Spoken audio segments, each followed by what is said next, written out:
ସୁଧିଆନି ଜ୍ଞାନଗୁଣୀ ମଣ୍ଡଳୀ ଅଚ୍ୟୁତାନନ୍ଦ ମହାପୁରୁଷ ମାଳିକାର ନାମ ହେଲା ପଟ୍ଟା ମଡ଼ାଣ। ପଟ୍ଟା ମଡ଼ାଣର ପୃଷ୍ଠା ହେଲା 102। ଏଇଥିରେ ଲେଖିଛନ୍ତି କ'ଣ ହବ ଅଦିନରେ ନା ଅଦିନରେ ପୁଣି ରଥଯାତ୍ରା ହେବ ଆଶ୍ୱିନ ମାସରେ ଜାଣ। ଆଶ୍ୱିନ ମାସରେ ଜାଣ ହେ ସୁଜନେ ଆଶ୍ୱିନ ମାସରେ ଜାଣ। ମତେ ମୁଖାନଦୀ କାଳିଆ ଗାଈରେ ହୋଇବ ପ୍ରକାଣ୍ଡରଣ। ଶୁଣ ସୁଜନେ ଗୁଣୀ ବେଳ କାଳ ଆସିଲାଣି ହେ ଶୁଣ ସୁଜନେ ଗୁଣୀ। ରଥଯାତ୍ରା କେତେବେଳେ ହୁଏ କହୁନାହାନ୍ତି? ଆଷାଢ଼ ଶୁକ୍ଳ ଦ୍ୱିତୀୟା ତିଥି ନୁହେଁ। ପ୍ରତିବର୍ଷ ପ୍ରଭୁ ଜଗତର ନାଥ ଜଗନ୍ନାଥ ମହାପ୍ରଭୁ ଏ ଜାତିର ଯିଏ ହେଉଛନ୍ତି ପରିଚୟ, କୋଟି ଓଡ଼ିଆର ଯିଏ ହେଉଛନ୍ତି ଆରାଧ୍ୟ ଦେବତା, ସେ ଜଗତର ନାଥ ଜଗନ୍ନାଥ ମହାପ୍ରଭୁଙ୍କର ବର୍ଷକୁ ଥରେ ଘୋଷ ଯାତ୍ରା ହୁଏ ବା ରଥଯାତ୍ରା ହୁଏ। କେଉଁ ଦିନ? ଆଷାଢ଼ ମାସ ଶୁକ୍ଳପକ୍ଷ ଦ୍ୱିତୀୟା ତିଥିରେ ରଥଯାତ୍ରା ହୁଏ। ଜ୍ଞାନଗୁଣୀ ମଣ୍ଡଳୀ ସୁଧିଆନି ଆଷାଢ଼ ମାସରେ ରଥଯାତ୍ରା ଏଇ ଅନାଦି କାଳରୁ ରହି ଆସିଛି। ଯେବେଠାରୁ ରଥଯାତ୍ରାର ପ୍ରାରମ୍ଭ ହେଇଛି ଉତ୍କଳ ବା ଓଡ଼ିଶା ମାଟିରେ, ଆଜି କେବଳ ଓଡ଼ିଶାର ନୁହେଁ ଚାରିଆଡ଼େ ରଥଯାତ୍ରା ହେଲାଣି। ଯେଉଁଠି ସବୁ ଜଗନ୍ନାଥ ମନ୍ଦିର ରହିଛି, ଦିଲ୍ଲୀ ହେଉ, ବମ୍ବେ ହେଉ, ମାଡ୍ରାସ ହେଉ, ଆମେରିକା ହେଉ, ଇଂଲଣ୍ଡ ହେଉ, ଜାପାନ ହେଉ, ଯେତେ ଯେଉଁ ଜାଗାରେ ସବୁ ଓଡ଼ିଶା, ଓଡ଼ିଶା ବାହାରେ, ଆମ ଦେଶରେ, ଦେଶ ଭିତରେ, ଦେଶ ବାହାରେ ମଧ୍ୟ ଯୁଆଡ଼େ ଆଜି ରଥଯାତ୍ରା ହେଉଛି ଏଇ ଗୋଟିଏ ତିଥିରେ ନା ଆଉ ନୁହେଁ। କୋଉଠି କ'ଣ ଅଲଗା ହେଉଛି? ନାଇଁ, ପୁରୀରେ ଜଗନ୍ନାଥ ଧାମ ସେଇଠି, ଚାରି ଧାମ ଭିତରେ ସେ ଶ୍ରେଷ୍ଠ ଧାମ, ତାଙ୍କର ଆଷାଢ଼ ମାସରେ ସେଠି ହେଉଛି।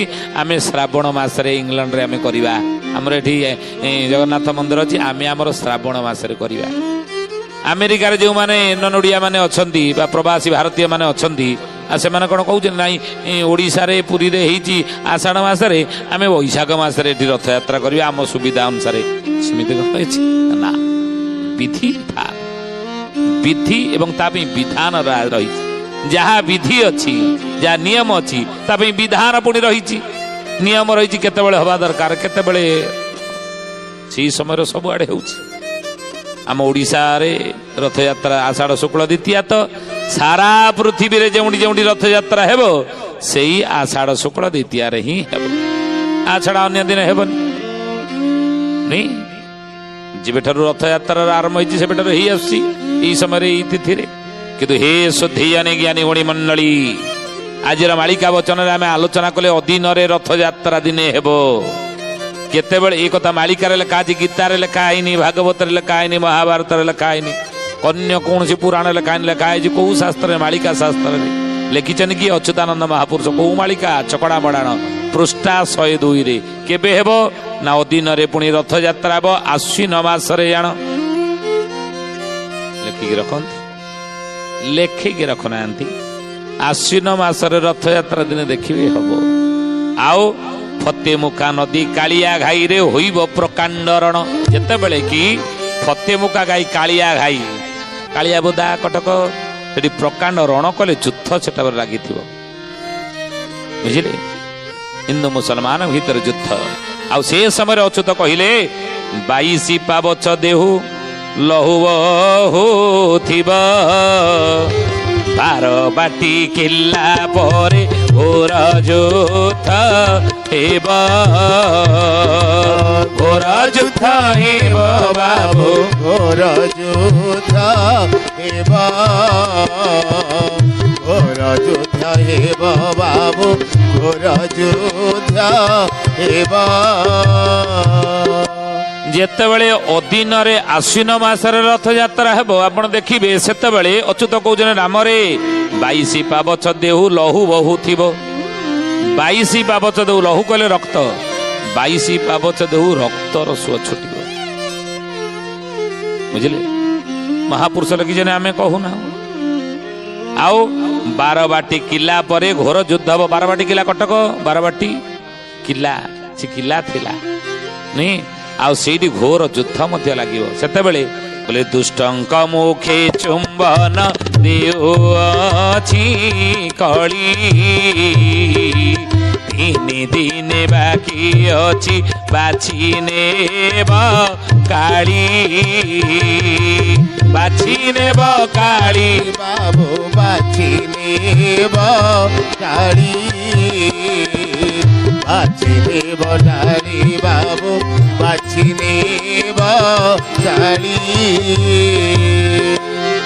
बोले दुष्टंग मुखे चुंबन देउअछि कली दुष्ट माने पापी अधर्मी मानकर मुहरे अच्युत कहते रामरे कली चुंबन दौछि ये जो अधीन आश्विन मास रथयात्रा हम से रक्त सुह 22 पावती छुटब कहीं ना बड़ देउल भितरे हाण गोल हेब सेही बेलारे जाई फुलालो देखिबो बेनी नेत्रे जाई फुलालो देखिबो बेनी नेत्रे जाई फुलालो देखिबो बेनी नेत्रे जाई फुलालो।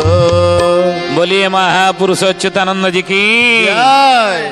महापुरुष कहले सेते बेले बड़ देउल भितरे हाण गोल हेब सही बेले हाण गोल बड़ देउल भितर सब हेबे अतीत आम आलोचना कर दिने आपण देखिए खोलिब कौटा ना चारि द्वार खोला हब बर्तमान चारि द्वार खोला संघर्ष लगे संघर्ष लगी सब कली कजिया झगड़ा झाटी विभिन्न प्रकार सोशल मीडिया सब कर चारिटा द्वार खोला हम जो रत्न भंडार खोल से आगू रघुनाथ बेश प्रभु हे ये गोटे बेश आम अतीत आलोचना करें प्रभु अनेक बेश होती कि गोटे बेश बंद हो रघुनाथ बेश अनेक वर्ष धरी नहीं ये रघुनाथ बेश हुए तो व्ययबहुल जो बंद होता है कि मालिकार लिखा ये बंद दिन हम कि पुणी दिन रघुनाथ बेश प्रभु पुणी हे आगू आप देखिए जो रत्न भंडार खोल चारि द्वार से खोल महापुरुष कहले से समय आगु ता पूर्वर कौन हम ना बड़ देउल भितरे हाण गोल हेब से बेले हाण गोल हे 22 पाच दे रक्त सुह छुटब आप विश्वास करतु वा न करतु कि मालिका वचन न होइबा न मालिका वचन ही मिछ हेब नाही कि पूर्व भानु अबा पश्चिमे जीव पूर्व भानु अबा पश्चिमे जीव अच्युत वचन मिथ्या नहिब अच्युत वचन मिथ्या नहिब पर्वत शिखरे फुटिब कई पर्वत शिखरे फुटिब कई अच्युत वचन मिथ्या नहि अच्युत वचन मिथ्या नहि अरे बाबू रे ये मिछ हेब नाही पूर्व भानु अबा पश्चिमे जीव पूर्वर सूर्य पश्चिम उदय हवा संभव ही पारे कि मालिका मिछ न ये घटना घटब देख तुम्हें आज केतबेले ना दुष्टंक मुखे चुंबन देउअछि कली 3 दिन बाकी अच्छी बाछि नेब काली काली 3 दिन बाकी अच्छी बाछिकी नब शिष्य रामचंद्र कहले कहले गुरुदेवी सतना हाँ अधीन हम ना हाँ परा अधीन रथयात्रा आश्विन मास हम खाली रथयात्रा नुह ना खाली रथयात्रा अधीन हेबनी ना गुरुदेव ताला आउ कौन हम कि अधीन आउ कौन सब पुनिया पुनई पर्व जानी यात्रा आउ कौन अधीन सब हम ना आउरी अधीन जानी यात्रा सब हम ना कौन करता हम मन रखु ये मालिका मालिकार लिखा अच्छी कथा आउ अधीन कौ जानी यात्रा हम महापुरुष कहले कहले बाबू रे पुष मासे रथ यात्रा हेब माघरे बारुणी बुड़ पड़ब माघरे बारुणी बुड़ पड़ब माघरे बारुणी बुड़ पड़ब खाली आश्विन मासरे नुह दरकार पड़े पुष मासरे मध्य रथयात्रा हम अच्युतानंद महापुरुष मालिका लिखिले देखा केमितिया कथा ज्ञानी गुणी मैंने कहले पुष मासरे मध्य कहते पुष मसटा ये मसरे कौन शुभ कार्य हवा उचित नुह किंतु पुष मासरे महापुरुष को रथयात्रा पुणी हम आउ माघरे बारुणी बुड़ पड़ब बारुणी बुड़टा केबे पड़े जाजपुर हे ज्ञानी गुणी मंडली शुद्धि जानी महापुरुष कहले से केतबेले पड़े ना चैत्र मासरे बारुणी स्नान सब करती नुई किंतु महापुरुष कहते कहले बाबू रे से बारुणी स्नानटा पुणी केतबेले पड़ब ना माघ मासरे पड़ब ये बारुणी स्नानटा अधीन पड़ब कौ मासरे ना माघ मासरे बोली कहले पुनश्च आउ जानी यात्रा कौन अधीन हेब गुरुदेव ना हब ना कौ जानी यात्रा पुणी अधीन सब हब ना फगुण मासरे धनु जातरा जोबरा रे म्लेच्छ अज्ञानी धरा जोबरा रे म्लेच्छ अज्ञानी धरा जोबरा रे मिळछ अज्ञानी धरा आहरी मध्य अधीन सब जानी यात्रा हब ना कौन ना फगुण मासरे धनु यात्राटा फगुण मासरे हेब कली जुगरे शेष बेले आप देखिए केतबेले ना जिते आश्विन मासरे रथ यात्रा पड़ो। अच्छा धनु यात्राटा केतबेले हुए कहले पौष मासरे पुष मासरे कौन धनु यात्रा पड़े आप जानी अनेक सब रही भारत भूखंड हो बा ओडिशा भूखंड हो जमी ढेंकानाल लक्ष्मी पूजा प्रसिद्ध ढेंकानाल गजलक्ष्मी पूजा प्रसिद्ध नुह कि जमती आम देखुचे गणेश ठाकुर पूजा सबुआड़े हो सारा भारत वर्ष में गजानन पूजा अग्र पूज्य होचन गजानन वक्रतुंड महाकाय कोटि सूर्य समप्रभ निर्विघ्नं कुरु मे देव सर्व कार्येषु सर्वदा समस्त विघ्नर विनाशक होचन गजानन गणपति से होचन आद्य पूजा पाती देवता तेणु प्रथमे पूजा आरंभ हुए वर्ष आरंभ नहीं तेणु ही ज्ञानी गोड़ी मंडली तेणु महापुरुष कहते से अग्रपूज्य गणेश पूजा भारत वर्ष विभिन्न स्थान किंतु तालचेर गणेश पूजा ओडिशा भितर जो तालचेर रही अनुगुल जिला तालचेर से तालचेर गणेश पूजा हूँ अति निरा सी हूँ विख्यात नहीं से भाई जटनी गणेश पूजा सी निरा दुर्गा पूजा कटक जमी फेमस आम कहती कटकर दुर्गा पूजा भद्रकर काली पूजा नहीं से भाई विश्वकर्मा पूजा कौन आमर पारादीप विश्वकर्मा पूजा सबुआड़े विश्वकर्मा पूजा होकितु आमर पारादीप विश्वकर्मा पूजा हूँ अति निरा नहीं भुवनेश्वर रुकुणा रथ भितर से हूँ फेमस ओलकणा मेलण नहीं आली झुलण ये हूँ फेमस मेलण समय अनेक जगह मेलण हुए किंतु ओलकणा मेलण ये हूँ विश्व विख्यात विश्व प्रसिद्ध आली झुलण ये मध्य विश्व प्रसिद्ध रसावली सबुआड़े किंतु केन्द्रापड़ा रसावली ये निरा विकलिकर रसगोला ये हूँ निरा ढेंकानाल बरा बरा सबुआड़े सब बरा दुकान जलिया दुकान बरा कर ढेंकानाल बरा ये निरा नहीं बारीपदा मुड़ी मुड़ी को सबुआड़े खाऊ ना सब किंतु बारीपदा मुड़ी ये निरा तो से भली महापुरुष कहते बाबूरे धनुयात्राटा प्रसिद्ध कौन आमर बरगढ़ बरगढ़ धनुयात्रा प्रसिद्ध एवं ये धनुयात्रा कौ समय हुए महापुरुष कहले पौष मासरे धनुयात्रा बरगढ़ रे आरंभ हुए किंतु अच्युतानंद महापुरुष मालिकार लिखिदे कौन ना फगुण मासरे धनुयात्रा जोबरा रे म्लेच्छ होइबे धरा जोबरा रे म्लेच्छ होइबे धरा जोबरा रे म्लेच्छ होइबे धरा।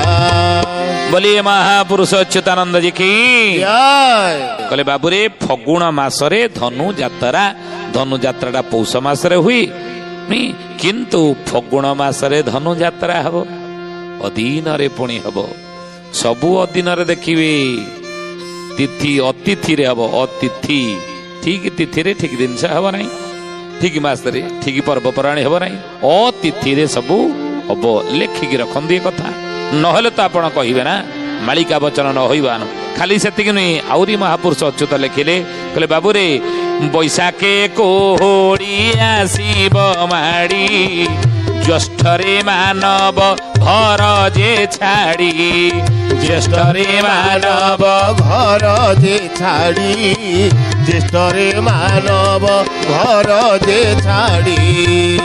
बैशाख मासरे कुहुड़ी आसवा केबे देखिछन्ति ना अन्य शीत दिने कुहुड़ी चोरी माड़ी आसे किंतु देखिए बैशाख मासरे कुहुड़ी आसब अधीन रे हब अतिथि रे हब आउ कौन हब ना ज्येष्ठरे मानव घर जे छाड़ी पुणी कहिले आषाढ़ रे घर पोड़ी होइब श्रावण रे जल निअंट हेब श्रावण रे जल निअंट हेब श्रावण रे जल निअंट हेब आषाढ़ रे घर पोड़ी होइब आषाढ़ मासरे घर पोड़ी हवा जानी कहीं कथा अच्युत मालिकार लिखिले ନା ଆଷାଢ଼ ଶ୍ରାବଣ ସ୍ୱଭାବତଃ ବର୍ଷା ଦିନ ବୋଲି କହନ୍ତି ନାଇଁ।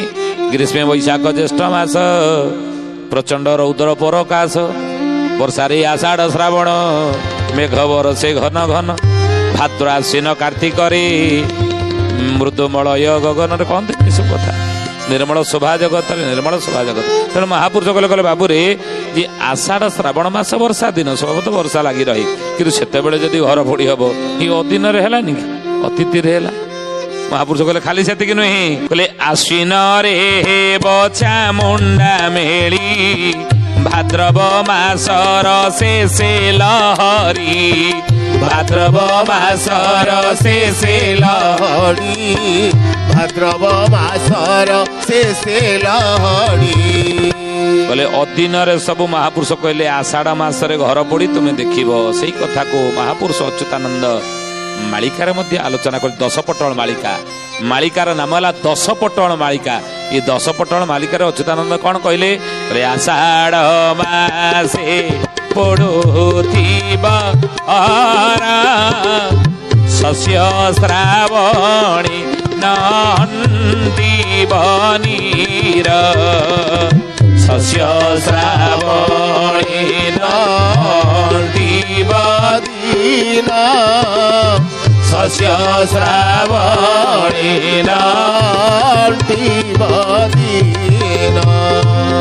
ଯେଉଁ କଥା କହୁଛନ୍ତି ଆଷାଢ଼ରେ ଘର ପୋଡ଼ି ହୋଇବ ଶ୍ରାବଣରେ ଜଳ ନିଅଣ୍ଟ ଭାବ, ସେଇ କଥାକୁ ଅଚ୍ୟୁତାନନ୍ଦ ଦଶପଟଳ ମାଳିକାରେ କହିଲେ। କହିଲେ ଆଷାଢ଼ ମାସେ ପୋଡ଼ୁଥିବ ଘର ଶସ୍ୟ ଶ୍ରାବଣୀ ନ ଅଣ୍ଟିବନୀର। ଶସ୍ୟ ପାଇଁ ଶ୍ରାବଣ ମାସରେ ନୀର କଲେ ପାଣି ଅଣ୍ଟିବ ନାହିଁ। ବୁଝିଲେ, ଅତି ସରଳ ଭାଷାରେ ମାଳିକାକୁ ଆମେ ବୁଝିବାକୁ ଚେଷ୍ଟା କରୁଛୁ।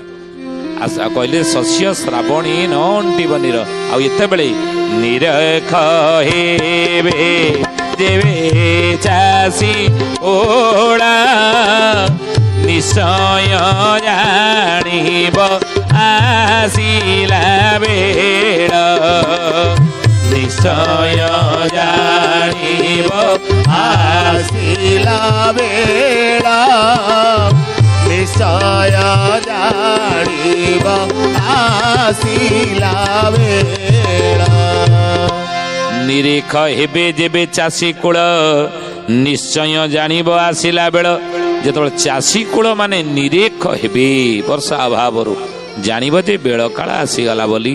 ପୁନଶ୍ଚ ମହାପୁରୁଷ କହିଲେ ଚୈତ୍ର ମାସରେ ବଢିବ ନଈ ଝଟା ହେବ ବୃକ୍ଷ ପତ୍ର ନଥାଇ ଝଟା ହେବ ବୃକ୍ଷ ପତ୍ର ନଥାଇ ଝଟା ହେବ ବୃକ୍ଷ ପତ୍ର ନରହି। ଚୈତ୍ର ମାସରେ ବଢିବ ନଈ। ଚୈତ୍ର ମାସରେ ନଈ ବଢି ହେବ କିନ୍ତୁ ଗଛରେ ପତ୍ର ଟିକେ ରହିବ ନାହିଁ। ଗଛ ଗୁଡ଼ିକ ଝଟା ହେଇଯିବ, ପତ୍ର ନଥାଇ।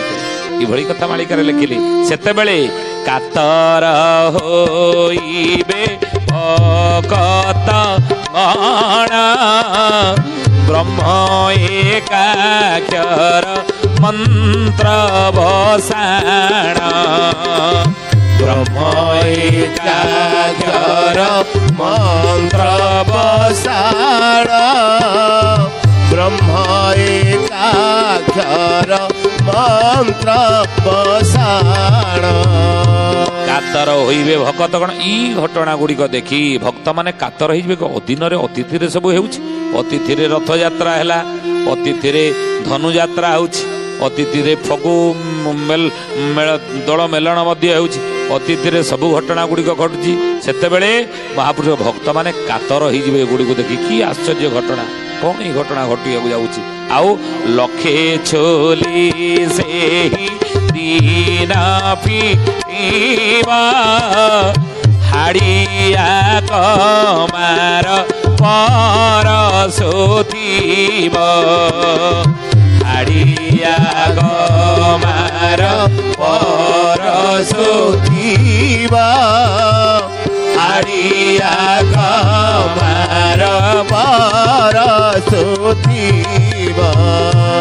ଲକ୍ଷେ ଚୁଲି ସେଇ ଦିନ ଫିଟିବ ଛତିଆରେ ହାଡ଼ିଆ କମାର ପରଶୁ ଥିବ କେତେବେଳେ ଅଦିନରେ ରଥଯାତ୍ରା ଦିନେ କଳିଯୁଗରେ ହେବ ଆଶ୍ୱିନ ମାସରେ ଦେଖିବେ ଆପଣ। ଜ୍ଞାନୀ ଗୁଣୀ ମଣ୍ଡଳୀ ଆଜିର ମାଳିକା ବଚନ ଆଲୋଚନାରେ ଏ ବିଷୟ ଆମେ ଆଲୋଚନା କଲେ ଯେ ଅତିଥିରେ ଅଦିନରେ କଳିଯୁଗରେ ଦିନେ ରଥଯାତ୍ରା ହେବ ତାହା କେବେ ହେବ ହେଲେ କ'ଣ କ'ଣ ସଂସାର ଘଟଣା ଗୁଡ଼ିକ ଏ ଦୁନିଆରେ ସଂସାର କଳିଯୁଗରେ ଘଟିବ ଏ ବିଷୟ ଆମେ ଆଲୋଚନା କଲେ। ଆଜି ତ ସମୟ ହେଇଛି ଆସନ୍ତୁ ବାଣୀକି ବିରାମ ଦେବା।